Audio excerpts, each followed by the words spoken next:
Que es una época de grandes acuerdos y que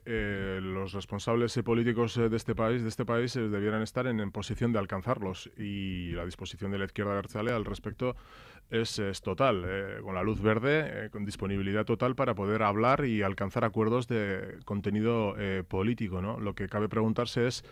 si Ortúzar nos está hablando de una nueva actitud del Partido Nacionalista Vasco o es la que hemos venido conociendo en los últimos meses al hilo del debate presupuestario. Está muy bien querer hablar, querer negociar, pero claro, cuando se va a negociar, cuando se va a acordar, se va también con disponibilidad de poner contenido sobre la mesa y bueno, pues llegar a acuerdos en torno a ellos. No es solamente esto es lo que hay, lo tomas o lo dejas, que es lo que hemos conocido hasta el momento, ¿no? En absoluto vamos a